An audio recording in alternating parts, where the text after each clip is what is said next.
Hello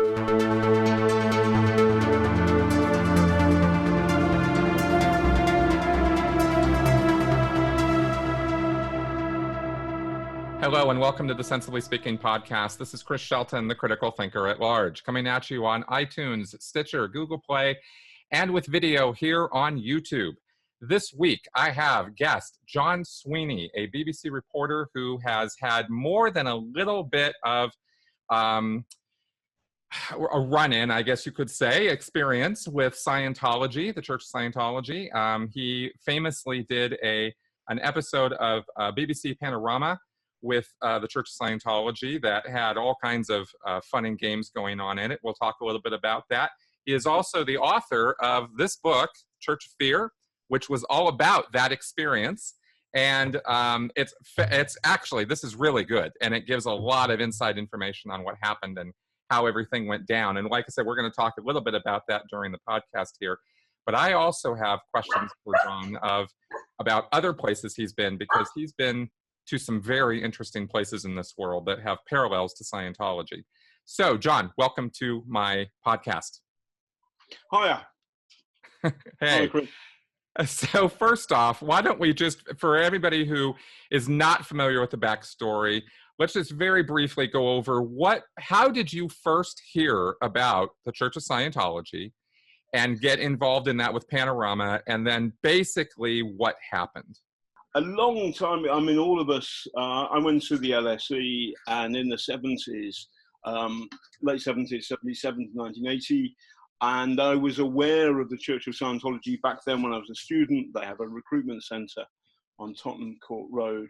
And a foolish friend of mine called Nick dragged me in one day. I was wary, and he dragged me in, and we sat down and did the Oxford Analytical Test, or whatever it is. And very quickly, I realised that all the questions were framed in an obvious and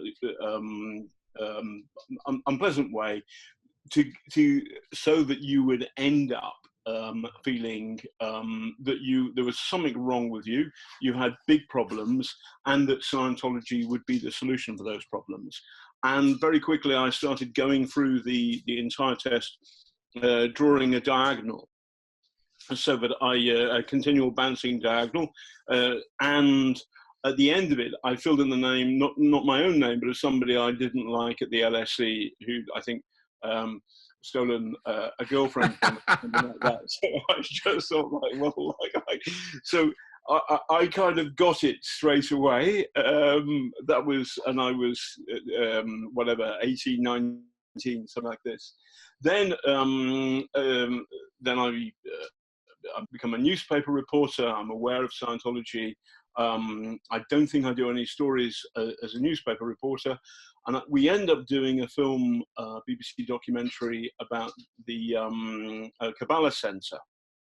And we interview this very funny, astute guy called Rick Ross, who says the Kabbalah Center is Jewish Scientology. And we come away from the end of that film, and clearly Kabbalah Center and people like Madonna were, Kabbalah Center is a cult, people say, who've left it.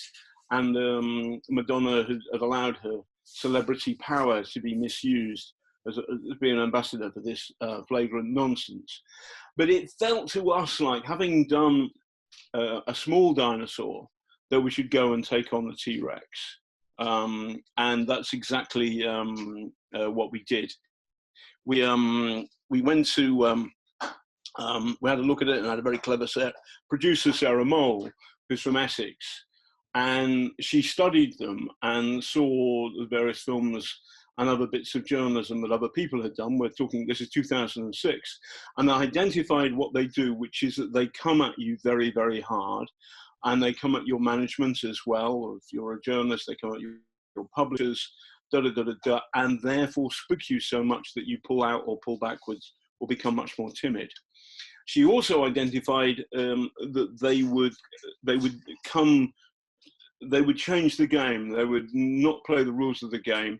Rather than you write them letters and they write you letters, you knock on their door, etc. They would come and target you.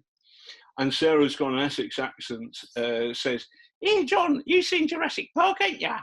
And I said, I have, Sarah, yes. And said, you seen that bit where there's a tethered goat and the T-Rex comes for it, yeah?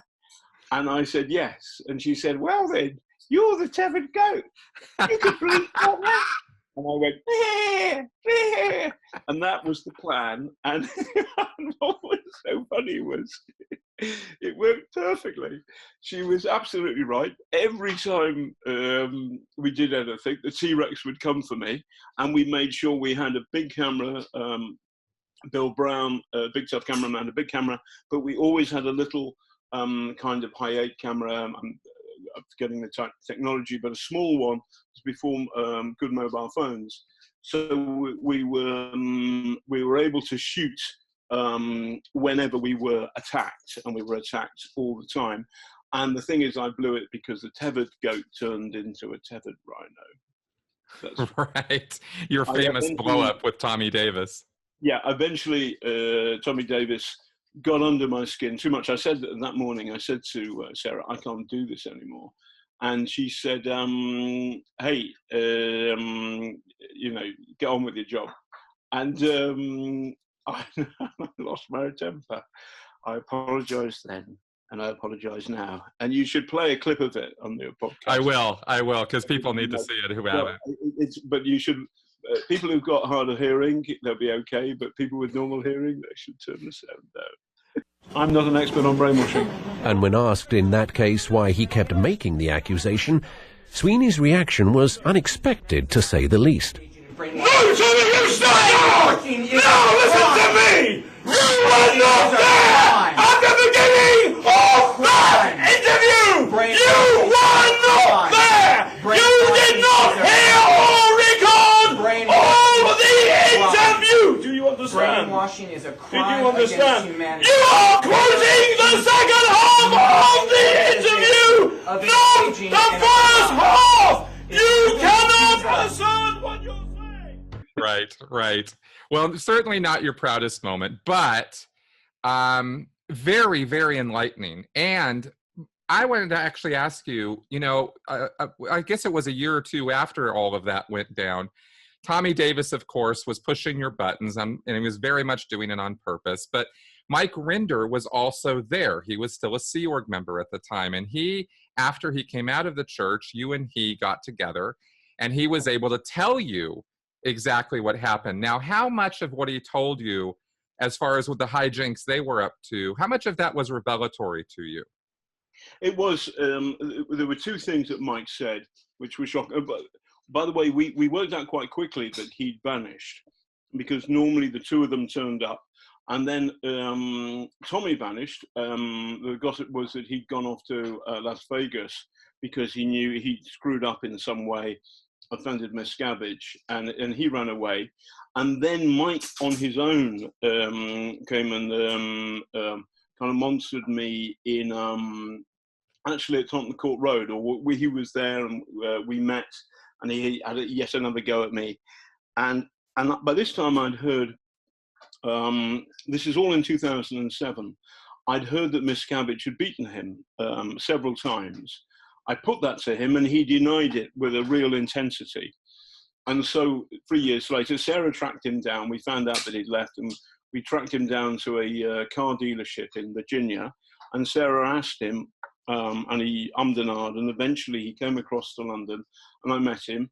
And I said, you know, you denied that you'd been beaten by Miscavige. Are you lying then, or were you lying then, or are you lying now? You know, which is it? I said, no, I was lying then. He beat me maybe 50 times. So this was for us a shocking piece of evidence. It wasn't the only one by any means, showing that Miscavige had a real problem with violence and was a violent bully who was the leader of what ex-members say is a cult. Obviously, the Church of Scientology say that I'm a liar, a bigot, and a psychotic. Thank you very much. But what was frustrating was the British libel law at the time prevented us from broadcasting the full majesty of what Mike was saying. But the other thing that got to me and unsettled me was that Mike was quite,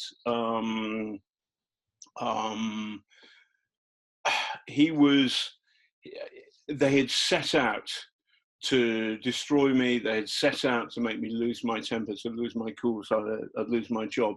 And I kind of knew this at one level, but nevertheless, to have it from one of my persecutors was fascinating.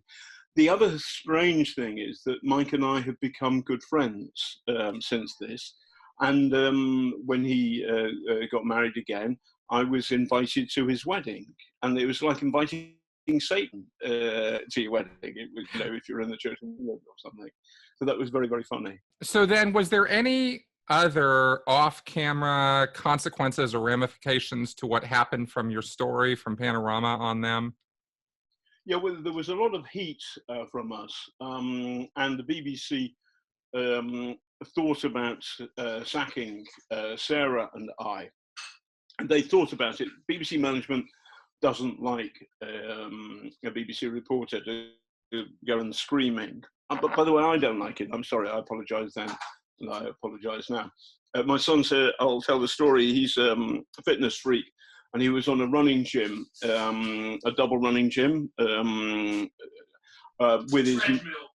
A treadmill, a treadmill off camera. And his mate, they were watching the news, and his mate said, "Look at that nutter." And Sam, my son, said, "That's my dad."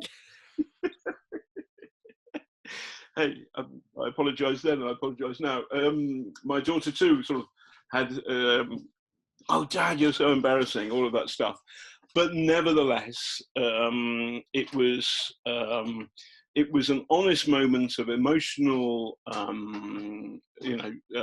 terror, and I'd had enough, and I just couldn't deal with them anymore in a civilized way. And to be fair to me, I dealt with them as best I could for 6 days. And I think if you watch the film's called Scientology and Me, it's on YouTube. And you can watch the 30 seconds or 40-second clip of me losing my temper. But also, if you watch the whole film, you see that they put private eyes on us. Tommy came to a hotel at midnight. There's creepy people following us around. When I'm talking to a critic of Scientology, Tommy comes along and kind of reads out his 10-year-old conviction for some sad sexual indignity, but of no real importance to anybody anywhere. It's an invasion of the poor man's privacy. And then there was a car chase in LA, and then there's creepy guys spying on us. So there was a real, you saw what happened to us, and the Great British public liked it. So basically the BBC said, "It's all right, don't do it again." And I never have. Excellent. Excellent. Now, you have clearly gone on as a BBC journalist to other places, and I wanted to really get into this because I am so overwhelmingly curious about some of the places that you have actually physically been. Starting with North Korea, I have to ask you about this because I have actually never interacted with anybody who has been there. And now that, you got stalked and harassed and all of that by Scientology, and then you've been to a country that I have made and Mike has made comparisons to Scientology. We have said if Scientology became a country... It's the same thing. To be fair, I preferred going to North Korea than doing Scientology. North Korea, if in the context of being, I pretended to be a history professor with an alcohol problem, but I was an honoured guest. And we were all treated as honoured guests, and so North Korea from within, and also we weren't being in the slightest bit hostile to North Korea while we were there, so it's a slightly different thing. Nevertheless, so don't get me wrong, North Korea is the darkest state on earth. It's an evil dictatorship which has practiced brainwashing effectively and terrifyingly on its population since 1945. There are no true freedoms. There is no understanding of what it's like. As a joke, I sometimes say that Scientology is like North Korea, but without the nuclear weapons, or that North Korea is like Scientology, but with Tom Cruise. And it's kind of a joke because Scientology is a an increasingly small force in the world. It's a dark force, and if you get into it, and it can gobble up your mind and your friends and family, and that's scary. And it does so inside the world's greatest democracy, the United States, principally, and other places too, Britain, lots of other countries. But basically, it's something that it doesn't infect the whole of society. Inside North Korea, the state, it's a political religion. But there are things, there are real commonalities. Scientology is a cult. People who are in it are told that it's the best possible thing, it's a great solution to all the world's problems. And the same with North Korea. North Korea is a cult on a national basis. So it's very strange thinking about the two things together. North Korea obviously is far darker, has got nuclear weapons, etc., etc. Nevertheless, there are commonalities which both trouble and fascinate me. Yeah, let's talk about those for a minute. What was it, first off, going into North Korea? I mean, coming from a democracy, coming from a land of relative personal freedoms like the UK or the United States, how I mean, is there a tone difference almost immediately from getting off the plane? What's it like there? Well, you're scared. Remember, you are in a tourist bubble, and you go on a coach. There is no better tool of totalitarian power than a coach, because you can look out the windows, but you can't actually do anything, and you stop where you're told to stop, etc., etc. So we were in this strange kind of goldfish bowl coach. We stayed in a ludicrously upmarket hotel for North Korean standards. For me, it was dreadful. There was constant blackouts. There was a puddle 20 feet long in the men's toilet in the hotel, and there was no heating. I mean, and I wore a vest, 2 shirts, a jumper, a jacket, and a big overcoat the whole time I was there. It was March 2013. There's a film up on YouTube. It's called North Korea Undercover Panorama. You can see it, and I've written a book about it as well called North Korea Undercover. And what you've got is so you're given a guided tour, and the first thing they do is they take you to the mausoleum, where you see the 2 leaders, the God the One, God the First, Kim Il-sung, and his wretched son, who presided over the famine in which maybe 4 million people died. Kim Jong-un, he's the star of he's the puppet in Team America who sings, "I'm so lonely, I'm so lonely and sadly afraid." And so here's the thing, Chris. At the beginning, we were really spooked out, and we all bowed to the gods. As the week wore on, and this is 2013, and things have changed since then, but as the week wore on, we became more and more upset and angry with the controlling nature of our guides and how silly it all was. And at the end of it, I wandered around Pyongyang on my own singing, "I'm so lonely, I'm so lonely and sadly afraid." And I think I'm the only person who's sung that song in North Korea. If there's anybody else, I'll happily buy them a pint. Wow. Yeah, that's actually pretty ballsy, as I understand it, because they don't. Now, correct me if I'm wrong, but I don't think they screw around over there. I mean, if you step out of line, they'll keep you there. No. So what happened was we kind of case a joint very carefully, as we do our homework, and what we worked out was that there was there would have been a couple of hundred journalists who'd gone to North Korea in these guided trips, pretending to be journalists, from about, I think when the place opened up a fair bit, from the late 80s through the 90s and the 2000s. So that this was a guided tour, and there was one, for example, there was a journalist pretending not to be a journalist who was filming too much and was putting his cards into his computer every night. And clearly, if there was a bug in the if there was a spy camera in the hotel room, they'd see that he was doing something untoward. This guy got busted, and his camera got smashed. And then the North Koreans apologized to him and paid for him to buy a new camera. So this is 2013. Now, what happened to Otto Warmbier was 2017.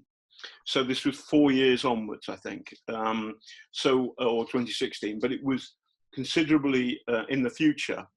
We wouldn't have gone in the way we did had what happened to Otto Warmbier happened before.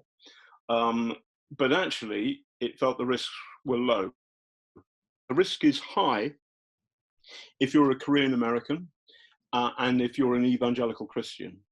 So that if you go into North Korea with an American passport, but you look like a Korean and you speak Korean, then the North Koreans will arrest you and screw you around and all of that. So that's a real, that's where they get very, very tough. They hate evangelical Christians. By the way, this is funny, but I'll say it, Chris. I will know that North Korea is truly free when there is a Church of Scientology org on Revolution Street in Pyongyang. And I will not go in, and I will sort of happily tell people don't go there. But the point is, in an open and free society, you should put up with things you don't agree with. You should also respect freedom of religion. North Korea is a political religion, and the religion is you adore the Kim family, Kim Il-sung, Kim Jong-un, now Kim Il-sung, Kim Jong-il, and now Kim Jong-un. And there's something sick about making political power religion. That's where Hitler and Stalin ended up. So this is a dark and sick place. But actually, as a tourist, who they think I was a tourist, and it didn't work out who I was, it's okay. Interesting, very interesting. Did you, in the tourist bubble while you were there, and this I think we'll move on after this, but I'm just kind of curious, were there gaps in the curtain? Were there things you could see, even though they had built this artificial thing? Well, there's a moment that there is massively. So there's an enormous motorway. What do people call it again? What do you call a motorway? Oh, a freeway? Yeah, freeway. Yeah. By the way, your language is a disgrace. England and the United States, two nations divided by a common language, right? It's called the United Kingdom, but if it is anyway, there's like a 10-lane motorway, freeway, whatever you call it in your dreadful language, and it's so bumpy. The surface is not smooth. And if you drive at speed in a minibus along, you get physically seasick. So the lesson from the moment you arrive, you're in the van, and it's as if you're surfing on a rough sea. It's really unpleasant because although the road looks magnificent, when you're down into the detail of it, you're going to get seasick because it's so bumpy. When you get to the hotel, there's no power in the hotel. It's freezing cold. You don't take your coat off. You go to the toilet, it's really dark, and there's an enormous puddle where the urinals are. You're sloshing through a puddle of piss. You go to your hotel room, and the door doesn't fit the frame. And on the other side, out the window, they're building a hotel, and they're building an office block or something like this, and they're building it with bamboo, 10, 20 stories up. There is no health and safety. They work through the night. You can see it there. The workers are like slaves. That is so interesting that even in the constructed Disney World kind of bubble they create for people, they can't get it right. They don't have the resources. They don't have the resources, and and after a while, we went looking. Once we've got our courage back, we went looking for the moment when the the cat jumps in the Matrix, and you can see the glitch in the mainframe. There's a moment we go to a waterfall, and we can't go. There's some you can hear the waterfall, but we're blocked, and they're doing something. And I actually say to one of the guides, they're just switching the waterfall on, aren't you? Cracked up. But the idea that you're locked in some kind of weird performance was real, and it did feel. I was forever looking for a curtain, and then the little dog pulling away the curtain, and you'd see the Wizard of Oz going, whoa! Right. And that is part of the thing. Going back to Scientology for a second, when we made our film in 2007, Scientology was still, this is before Tom Cruise had split with Katie Holmes, a very significant moment, but it still had the power to really frighten people in Britain and in the States in terms of don't mess with them because they'll come for you. Now, there's today in 2018, I don't think that's true anymore, because so much stuff has been, so much truth has been told about Scientology, and you can feel the power of the brainwashing, the power of the fear that it had over people has eroded, has crumbled away. And I apply that lesson to North Korea, and I'm fascinated. I was a very strong enthusiast for the BBC to launch a career service, in particular broadcasting into North Korea and as best the way they can, and they've started that now, which is a good thing. So when you have real fear, it's wonderful to try and unpick that, to try and question it, to make people laugh at the adversary, and also to be less afraid of it. And you and I and the Rimini, massively better, and Mike Rinder, and many, many others have slowly chipped away at Scientology's kind of plinth upon which the fear rests. And I apply that lesson to things like how do we handle North Korea, how do we handle Islamic State, so-called, because these people are brainwashed not just to fleece themselves and to fleece, but Scientology exists to fleece people and to fleece its own adherents of their money and their love and so forth. Islamic State, you are brainwashed to kill. And that's a darker thing. But if fighting Scientology has meant that we can understand how to unlock the fear in some way, how to break the fear and hold it has over people, then we should apply some of those lessons to Islamic State, so-called, to the North Korean military, etc., etc. And that's why, although my friends mock me for being overly obsessed with Scientology, that's why it still interests me, because it's a small cult in the great scheme of things, or rather, it's a very powerful and very rich cult, but nevertheless, it's been hurt badly this last decade, and how that process has panned out, how that works, is interesting, because it'll help us address these other cult-like things like Islamic State in North Korea. I could not agree with you more, and that's the exact direction I'm going in as well, because we have. I have spoken with academics who have modeled this behavior, and it is, it goes from narcissistic relationship to abusive, destructive cult to terrorist cell. And I'm not talking about an evolution, I'm saying that the model of behavior and control is very similar between these things. And I think that your real world experience has shown you that exact same thing, that these things are similar, they are alike. And that by dealing with one, we can learn how to deal with others.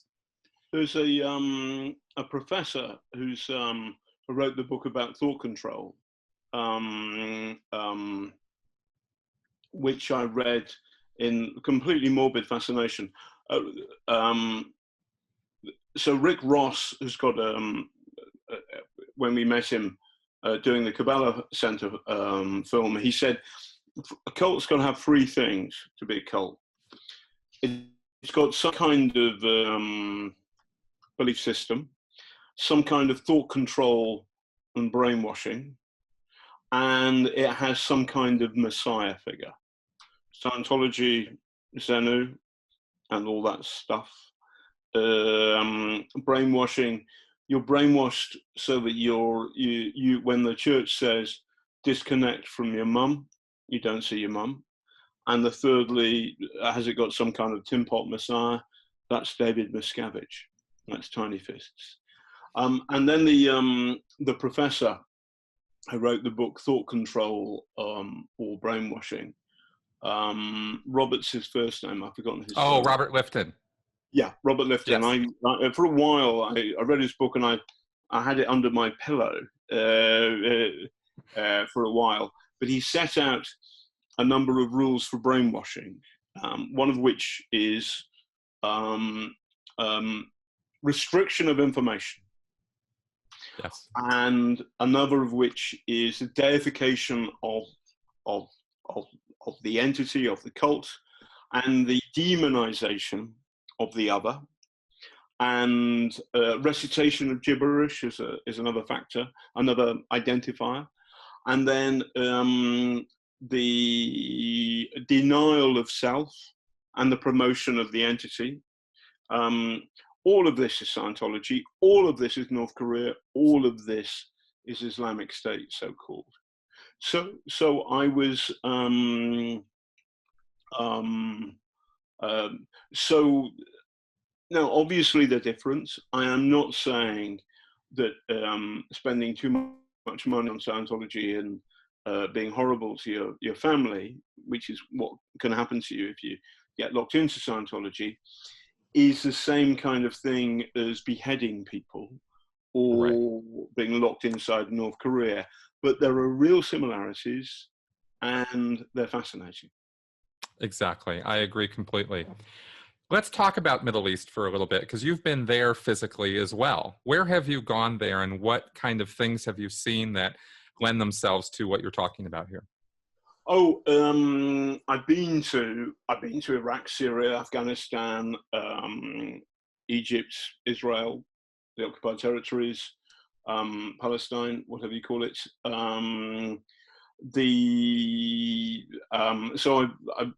Libya. Wow, so you've really been to a full tour. Yeah, I've been. The craziest place is, of course, the Celebrity Center in LA. But,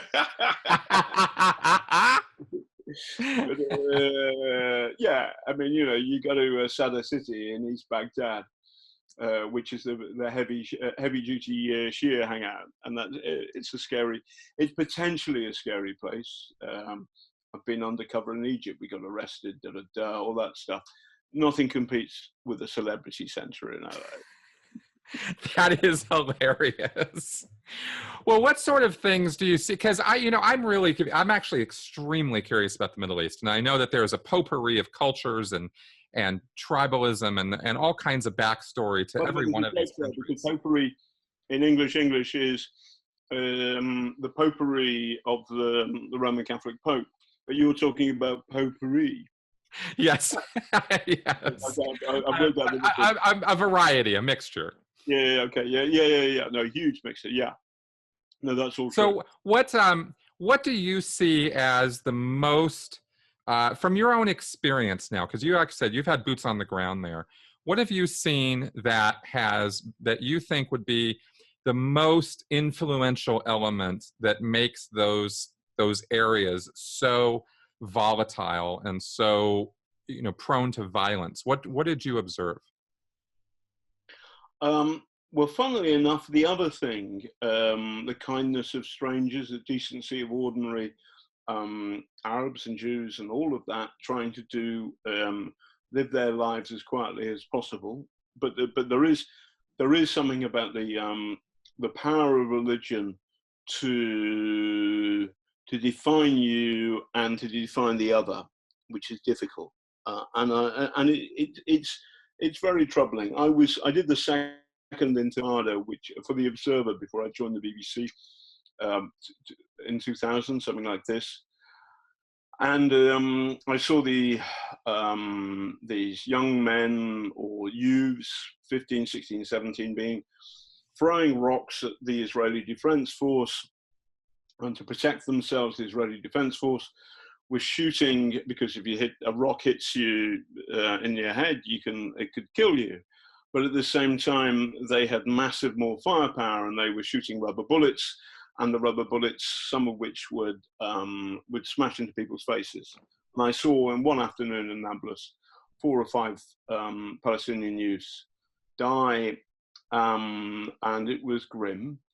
And you saw car bombs planted by the Palestinians, and there was one particular bomb where there was this Palestinian young man, who was half Palestinian, half Russian. So he was very pale, very blonde, and therefore he was allowed to go through security because he looked like a blonde Israeli guy. And he got into a bar, and he hit the trigger and blew up 20 people.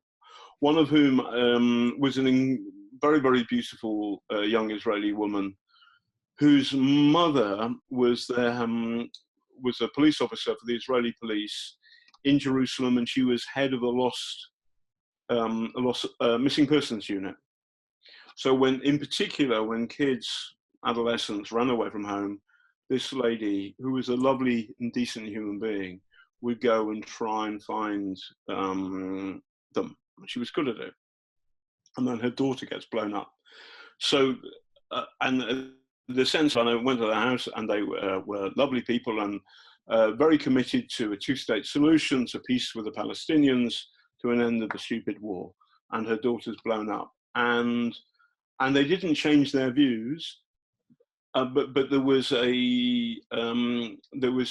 you come away from that just feeling hopeless for the human condition, really, because I'd seen these young chaps being killed by the higher firepower of the Israeli Defense Force, and you think that's bad. And then there's the occasional bomb attack, and this awful, wretched loss of life to a lovely and beautiful family.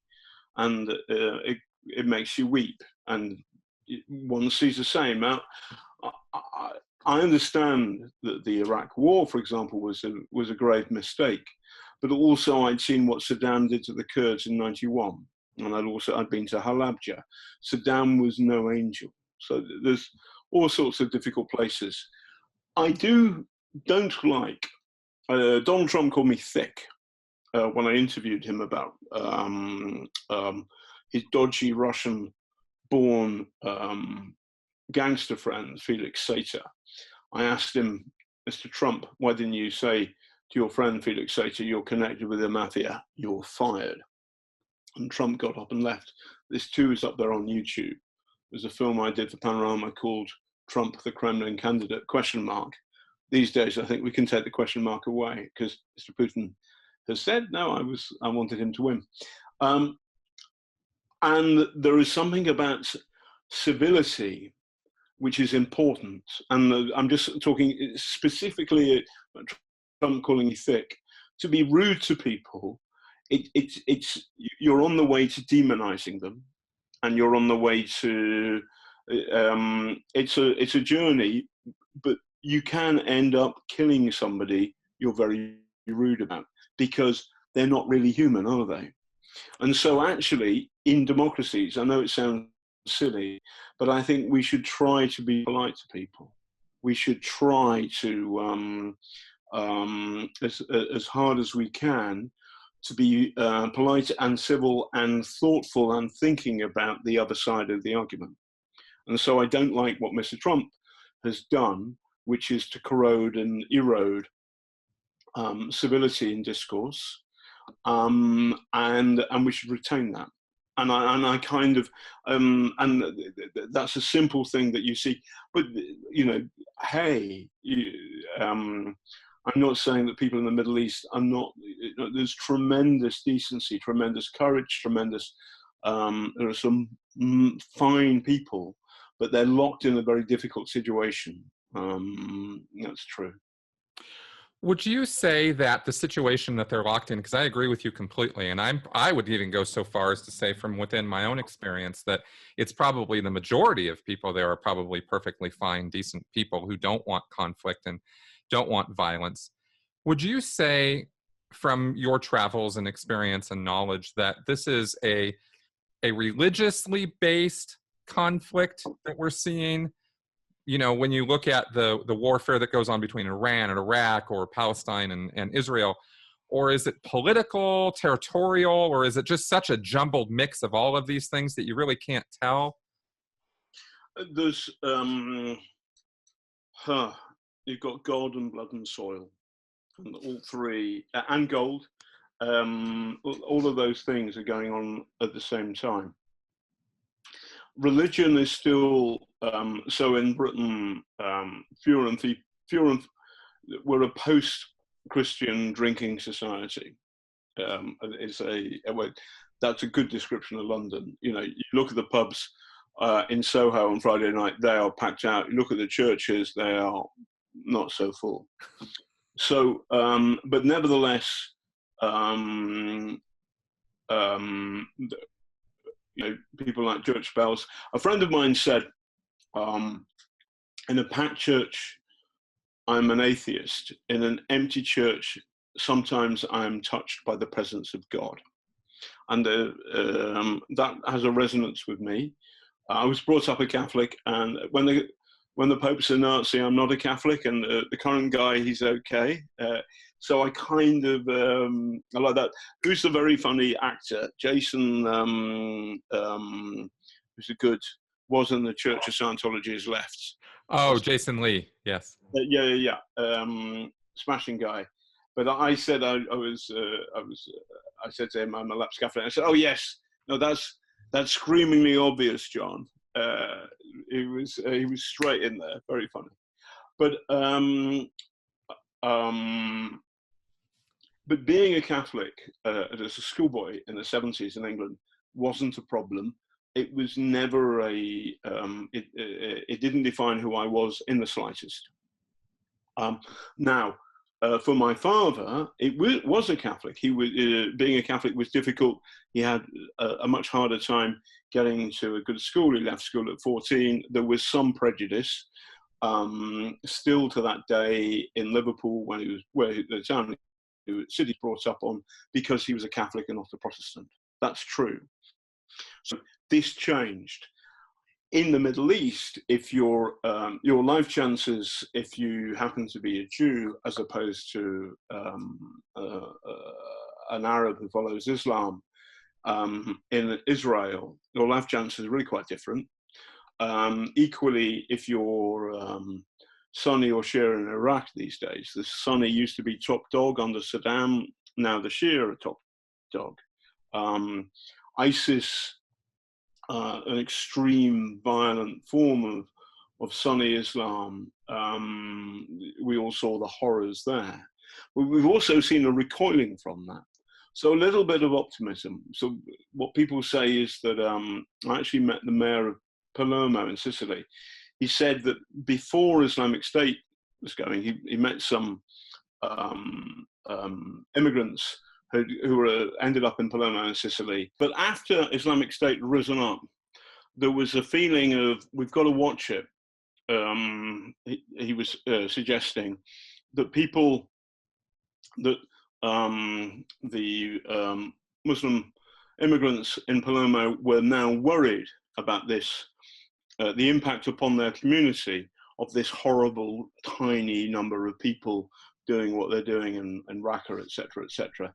And their behavior, they were open, they saw themselves as other people saw them, and they were anxious that their community, it was clear their community was different than the image projected by Islamic State. And I think that is true. 2016 was the year in which Britain voted for Brexit and the United States elected Donald Trump. It feels as though the times have changed. The other thing is, it feels as though the malice of the Kremlin is more obvious to the world.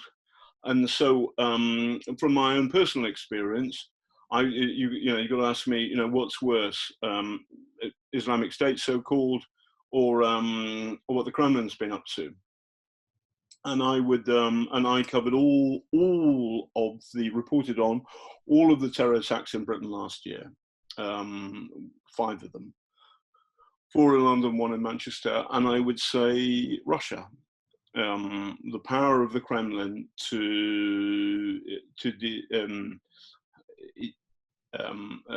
Vladimir Putin has used his the power and money that the Kremlin can control through the Russian oligarchs to further his ends is a more frightening attack upon the way we do things and our way of life than Islamic State. Full stop. Okay. So let me ask you this, and then maybe we'll move toward wrapping up here, because we were touching on huge subjects that we could spend hours talking about. I wanted to ask, again, just because again, you've had boots on the ground in so many places. You've been to Russia, you've been to the Middle East, you've been to all these places. What does it frustrate you ever at misconceptions people have about those places, either from bad media reporting or prejudicial, rumors and things people say, or prejudicial ideas they have? What's been your experience with that? Well, hey, listen, let's talk about Russia for a second. I did a film called Taking on Putin, which is about the Russian opposition, which again, it's up there on YouTube, and you can watch it. And I have interviewed Boris Nemtsov, but he was shot dead 100 meters from the Kremlin. He was a big critic of Vladimir Putin. I've written a novel about Russia called Cold, and I dedicated it to 3 people: Anna Politkovskaya, Natasha Esmerova, and Boris Nemtsov. All 3 were critical of Putin, and all 3 were shot dead. And their killers, or the people who ordered the hit, have still to be found. I also, for this film, I interviewed Alexei Navalny.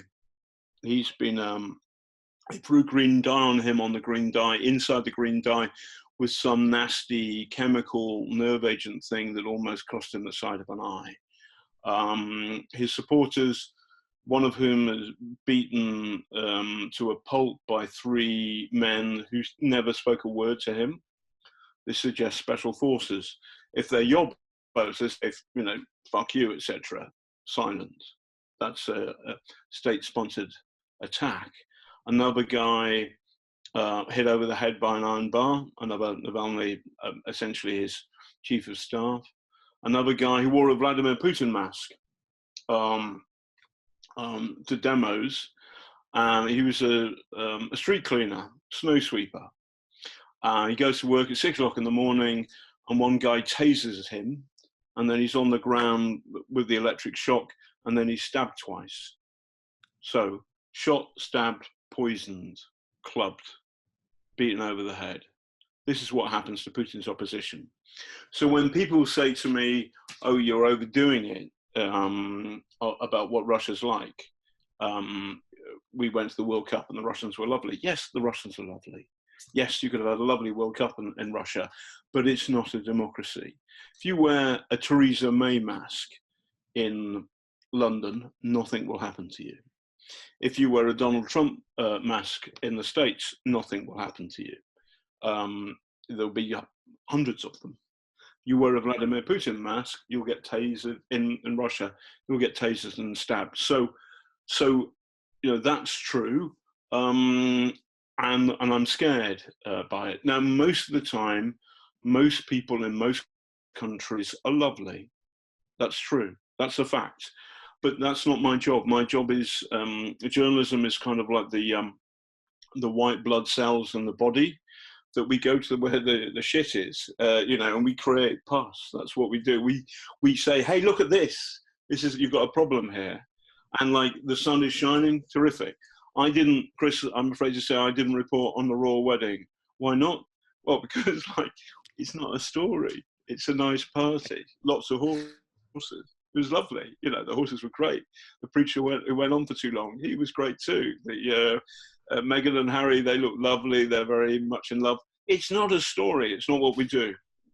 So I do feel that journalism has come under fire too much. I think its economic foundations have been effectively torn away by the internet.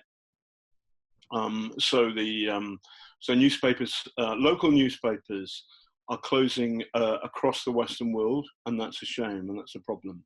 But I still feel proud to call myself a journalist. And what I like to say, every now and then the BBC tries to make me redundant, and they've tried it 9 times, and they've given up for the moment. And whenever they do, I say I'm seriously thinking about doing public relations for the Church of Scientology.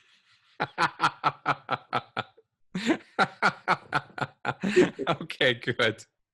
Well, I have certainly been critical of quote unquote mainstream media in terms of the depth of reporting that occurs from time that we see on cable news networks. But I have never thought, and I think I might not have expressed myself well, that, I admire the dedication and the work that people like you do when you do boots on the ground reporting in dangerous places and you go to find what the in-depth stories are. I feel that sometimes, you guys are not well served by the cable news model and conglomerates that have sort of taken over mainstream media. But I think that hardcore journalism and investigative journalism is still alive in places, as personified by a lot of stuff that you have done. So I.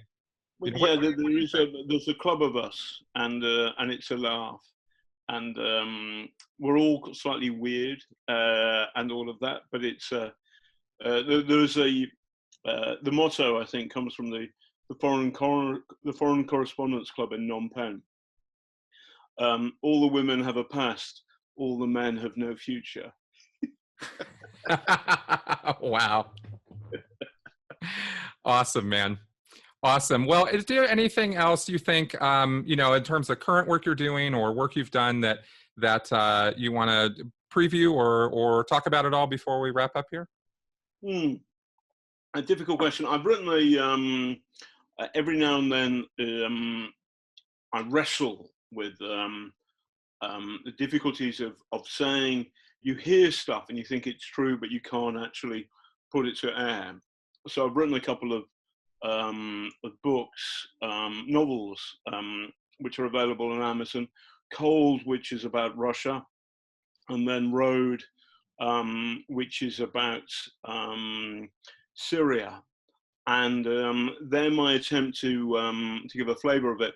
The second book, Road, it opens with something which could be the Scientology estates in New Mexico. Well, when I say it could be, it's based on that. So, but I kind of veer away and I get into ISIS and all of that stuff. And I still, anyway, one day I'm going to write a good novel about something like the church, because I think a couple of you in the States might even read it. I am sure that people will be very interested. Yeah, no, but also, what's fascinating, the other book, which is, so that's called, one's called Cold, one's called Road. They're a series on Amazon. My other novel is called Elephant Moon, and that's simply about the war in Burma in 1943. And that was a dark time, but nevertheless, there's some wonderful moments, not only of fascinating animal intelligence and all that, but also something else too, the courage and decency of humanity. And I haven't given up on that. I really, we're better than, it feels dark at the moment. It feels like we're returning to the 30s, and in some ways we are. But nevertheless, let's, fingers crossed, we'll get out of this and we'll get to a happier, sunnier place. Excellent. Without the Church of Scientology. Hail Xenu. Exactly. Excellent, man. All right. Thank you very much for your time, John. I really appreciate it. Folks, we're going to wrap up here. Any questions, comments, feedback, leave them in the comments section here on YouTube or at sensiblyspeaking.com. I always appreciate your guys' viewership. And if you appreciate what I'm doing here, go ahead and give me a like, give me a subscribe, and check me out on Patreon to help support this show. Thanks again. Talk to you guys later. Bye-bye.